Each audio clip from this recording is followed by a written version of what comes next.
Magandang araw mga kagatas, mga ka-stroke. For today's video ay tayo po ay sasama ngayon sa isang charity ride ng Team Ultra. Ayan, tayo po ay pupunta sa Naik. Same lalawigan din po nitong aming bayan ng Mendez, Cavite. Sa Naik, Cavite. Ayan, so samahan niyo ako at magdadrive ang isang stroke patient na katulad ko. Ayan. Kaya naman ako nakakapag-drive dahil sa naniniwala nga ako sa aking sarili. Alright, so samahan niyo ako mamaya. At kung bago ko lang po sa aking channel, please subscribe. At huwag niyo rin kalimutan pindutin ang notification bell para updated kayo sa aking mga video. Alright, samahan niyo ako Alright.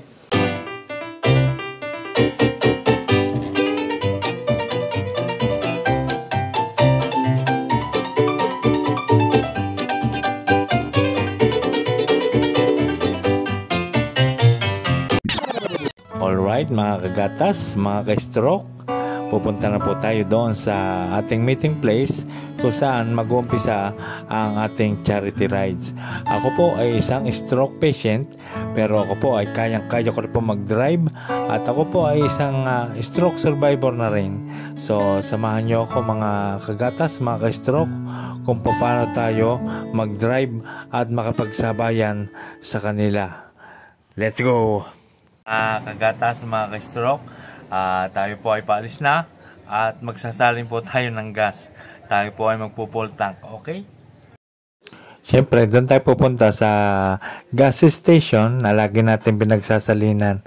Regular tayo nagsasalin doon sapagkat subok na at medyo may kamahalan din, pero subok na ang kanyang gasolina. Unleaded po ang ating isinasalin dito sa ating Bajaj RE. So ipo-full tank natin to at ayan, naka-full tank na po, 300 po. At ayun, sa isang higlap ay nandito na tayo sa location ng ating meeting place. At ayun po ako. At yung pong aking kausap, yung kumaway na yun po ang founder ng Ultra, Team Ultra. Tingnan po natin ang mga bukyo nila, mga sasama po yan, pero hindi pa po lahat ay nandiyan ang membro. Ayan, marami pong membro ang Team Ultra. At lahat ng iyan ay malalakas ang pangatawan. Tayo lamang po ang PWD, pero bagamat tayo ay PWD, ay kayang-kaya ko makapagsabayan. Ayan, dahil ako ay malakas. At ako naniniwala lagi sa sarili. At ayan, si Bukidags, ang ating service na kulay green. Good morning, good morning. Good morning. Morning. Bali, kung susumahin po itong Team Ultra, main chapter ng Mendez, Cavite, ay napakarami po nito, kaya nga lang, marami ang hindi nakakasama dahil busy pa sila. At ganito ang amin laging ginagawa. Nagdadasal kami bago umalis. Pinamumunuan niya ng aming presidente na si Mr. Jojo Pereña. So lalakad na po ang team at dito natin masusubukan kung gaano katatag ang isang stroke patient na katulad ko sa pagdadrive ng ganitong kalayo. Okay, samahan nyo kami, let's go! At sa aming pag-arangkada ay hindi mawawala sa akin ang pangamba at takot sapagkat ako isang stroke patient, pero ako'y naniniwala sa aking sarili na kaya ko. At ako ay alam kong magaling na.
Napakagandang tingnan pagka lumili kong ganyan ang aming mga bukyo.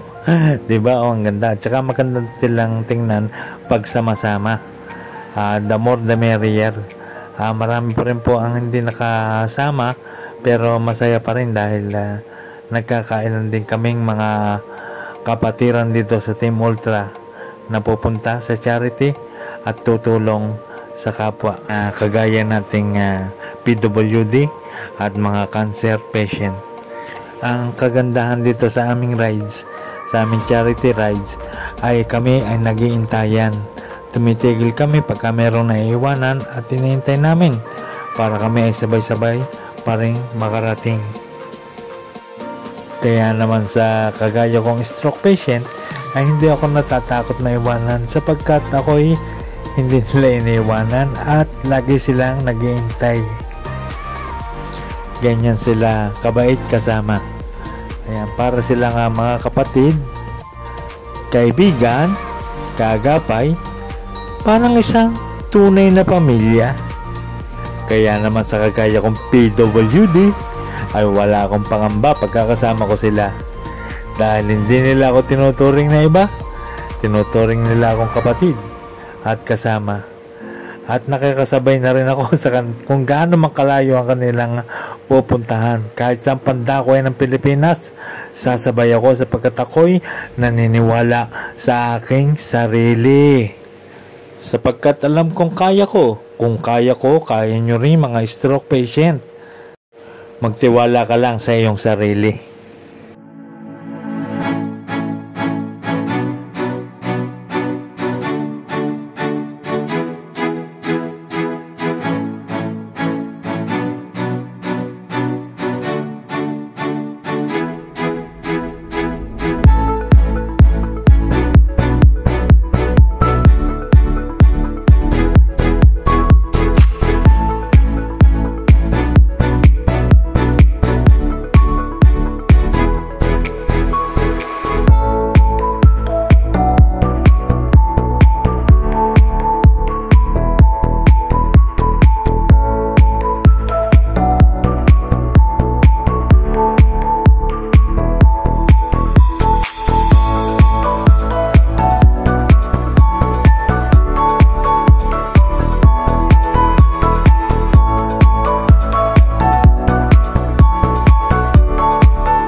So, nandito na po tayo mga kagatas, mga ka-stroke.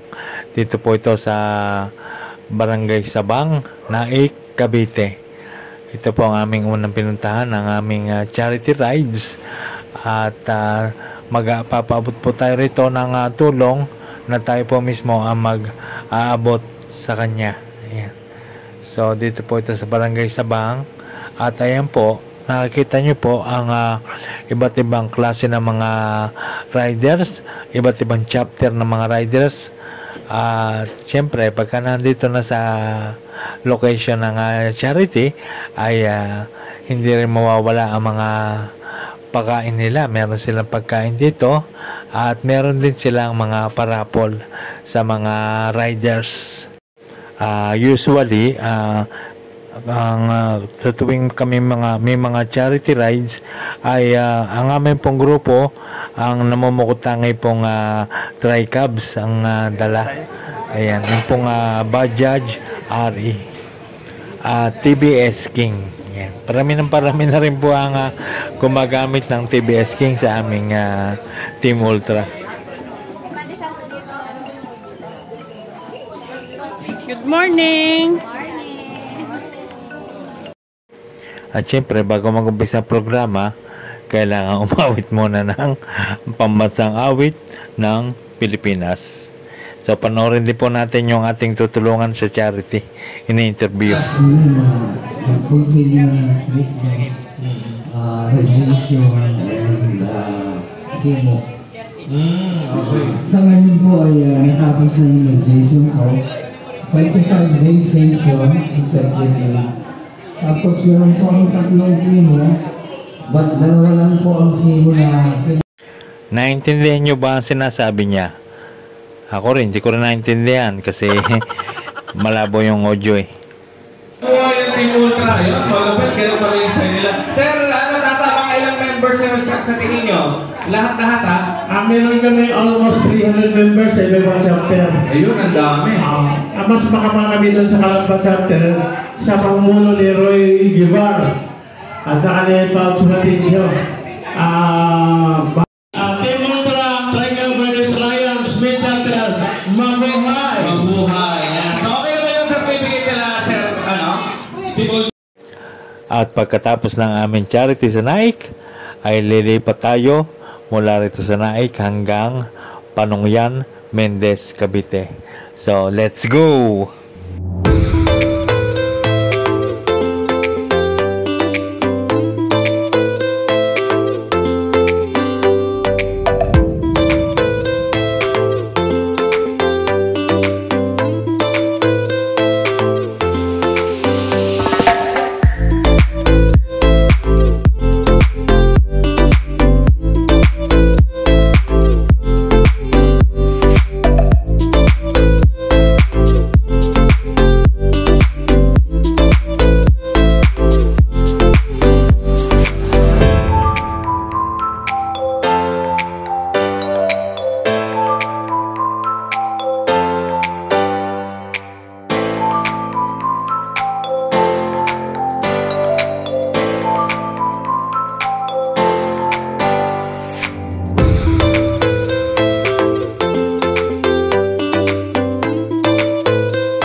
Dahil sa kagustuhan namin magdetour ay ito ang naengkwentro naming daan. Napakataas, napakaputik at napakalubak na daan. Pero kakayanin niya ng aming mga bukyo, lalo na ang mga bajaj-ari. Hindi man lang kami nagdalawang isip kung tutuloy o hindi. Dahil alam namin na kayang-kaya namin. Pero makikita nyo ang daan talaga naman sobrang lubak at saka talaga napakatarik. Tingnan nyo ho, ayan ho, yung TBS na pula ay umaahon na doon sa itaas. Ganyan kataas ang aming ahonin at napakadulas. Pero kayang-kaya yan ang aming gulong. Tinatawanan lang ng aming gulong yan.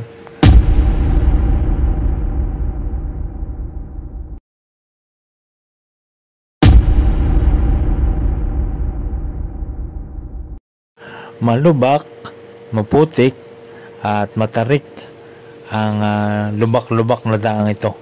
Pero kayang-kaya naman, pinagtatawanan nga lang ng budget eh.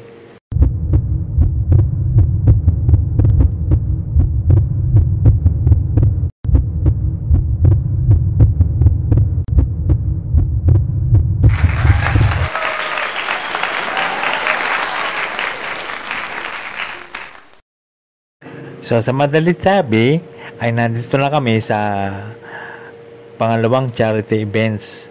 Dito yan sa Panungyan, Mendez, Cavite. Dito sa Angel F. Piñalba Sports Complex. Dito naman tayo sa Panungyan. Pagkagaling namin sa Naik, dito kami dumiretso sa Panungyan. Pangalawang charity.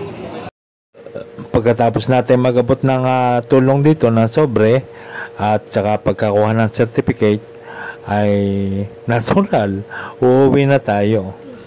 Nagpapapicture din nga pala mga bawat rider sa pasyente na tinutulungan natin.